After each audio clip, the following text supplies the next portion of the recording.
For 80 years, the textbooks agreed.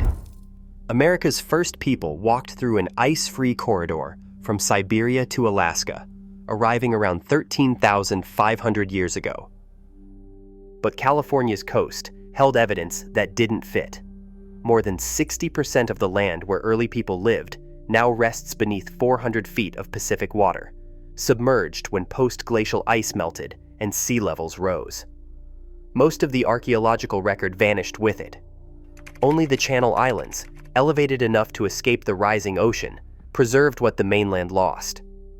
When researchers finally excavated those islands, they uncovered something impossible under the old theory: continuous human occupation reaching back beyond 23,000 years before present, over 10,000 years before the inland corridor even opened. During the last ice age, California's coastline extended miles beyond today's beaches. Sea level stood nearly 400 feet lower, exposing broad coastal plains where rivers emptied into the Pacific and kelp forests thrived offshore.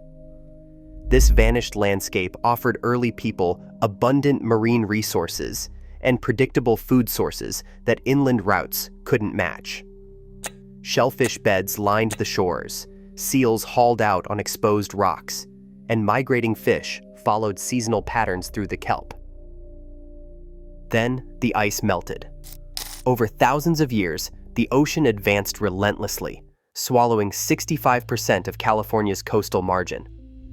Entire river valleys, estuaries where fresh and salt water mixed, campsites positioned near productive fishing grounds, and tool workshops close to raw material sources disappeared beneath hundreds of feet of salt water, erasing most traces of the continent's earliest inhabitants.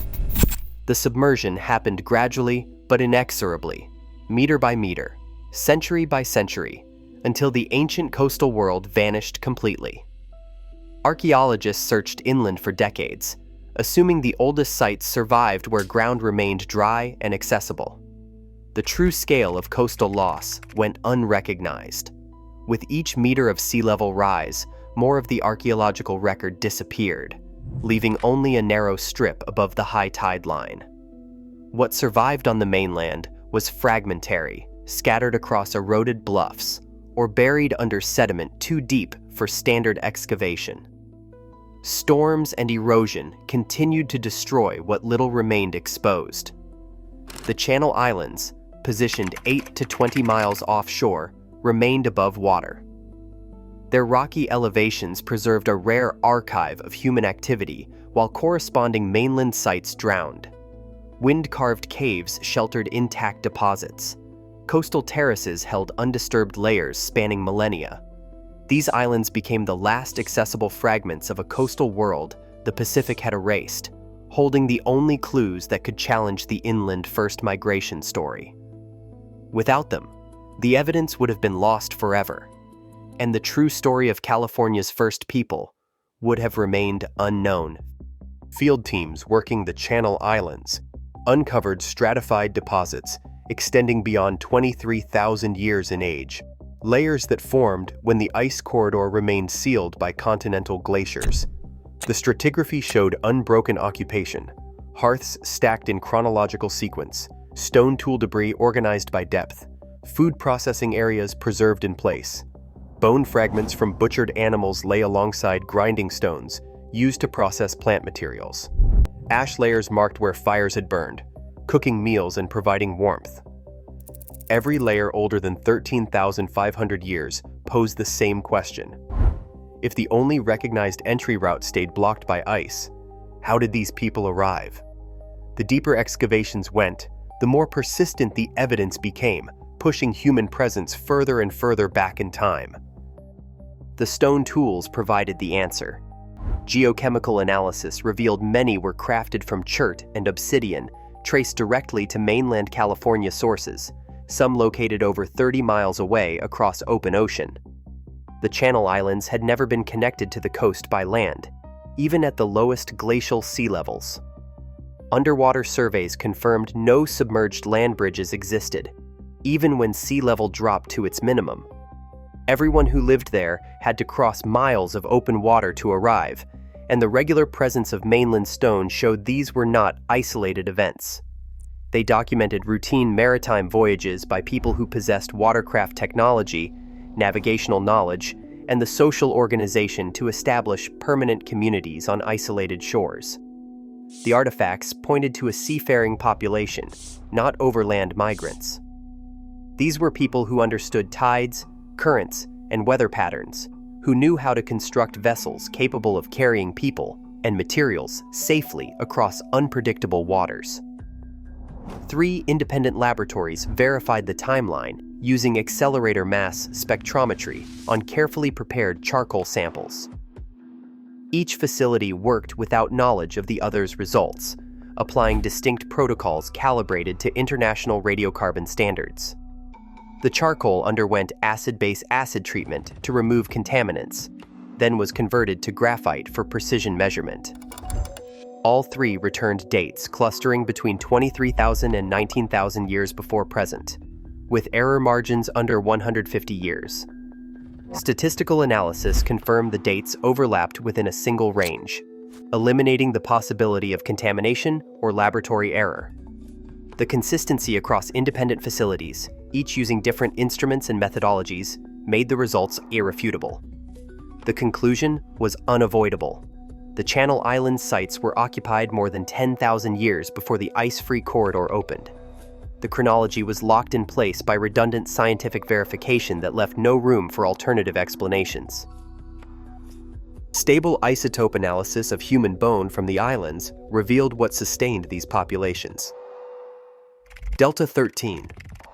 C values near -20 per mil and Delta 15N values around +12 per mil indicated roughly 80% of protein consumption came from marine resources, fish, shellfish, seals, sea otters, and other species harvested from kelp forest ecosystems. These kelp forests stretched continuously from Alaska to Baja California, forming one of Earth's most productive environments and supporting dense populations of edible organisms year-round. Abalone clung to rocks in the shallows. Rockfish sheltered beneath the kelp canopy. Sea urchins grazed on the forest floor. For coastal travelers, this meant reliable food at every stop, a critical advantage over the unpredictable resources available along inland Ice Age routes. While interior populations faced seasonal scarcity and the risk of starvation during harsh winters, coastal peoples could count on the ocean's abundance in every season. Multi-beam sonar surveys extended the archaeological record offshore. Scanning the seafloor west of the Channel Islands revealed submerged beach ridges, ancient shorelines now lying beneath 120 meters of water. These parallel ridges marked successive sea level positions as the ocean rose. Sediment cores extracted from these terraces contained wave-sorted sand and gravel, plus pockets of darkened soil and clusters of worked stone, debris left by toolmakers operating at the water's edge over 20,000 years ago. Some cores yielded fire-cracked rock, evidence of hearths where meals were cooked on beaches that now lay far beneath the surface. The lithic styles matched those found on the islands above, proving the coastal settlement pattern extended far beyond what remains visible today. For the first time, the record reached beneath the Pacific, documented with modern geophysical precision. Technology had finally recovered what the rising seas had hidden for millennia. Genetic analysis completed the case. DNA extracted from California coastal remains showed clear population affinities with founding groups that entered the Americas along the Pacific Rim, not through continental interiors.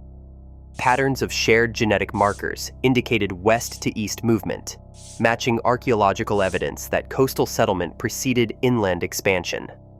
The genetic signatures revealed relationships with populations from Japan, coastal Asia, and Pacific Island groups, suggesting long-distance maritime migration routes. Critically, genetic timing placed this dispersal more than 10,000 years before the ice-free corridor became passable. Combined with radiocarbon dates, stratigraphy, artifact analysis, and isotope studies, the DNA confirmed what all other evidence suggested.